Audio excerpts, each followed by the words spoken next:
Allora, pilota e copilota, già chi corre e il copilota fa, va piano, che se Modrio vincere, non dovrei spaccare il motore. No, no, ho detto, sento che la macchina pompa bene, un 850 special. A un certo punto sente una bomba sul motore, si ferma una fumera, te l'ho godito che scioppava il motore. Verse la macchina e comincia a guardare se fermo, se non fermo.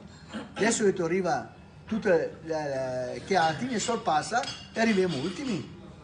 A un certo punto vede una nuvola in mezzo alla steppa, eccoli che tu vedi di arrivarsi, ne sorpassa, invece arriva i tartari a cavallo. Cioè smonta il capo di tartari, un armaro adoante, capelli lunghi, barba. Cosa fate qua? Che detto, se voglio fare Parigi-Pechino, io mi ho rotto la macchina. Io aggiusto la macchina, ma sì, chi ha mai visto le macchine? Ti guarda, aggiusta le macchine, io aggiusto la macchina e se io aggiusto tu paghi che fa il pilota, a dire sì, tanto vogliamo aggiustarla. Insomma, se metti tambarasso la macchina, dopo 10 minuti fa prova, boom, piccia la macchina, oddio.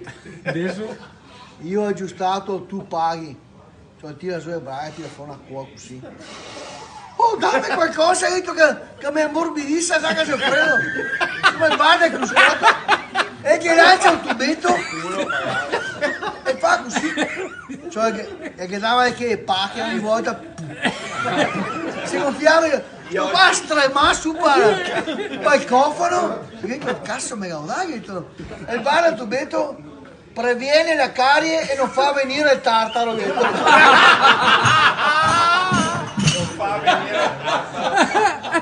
Bella,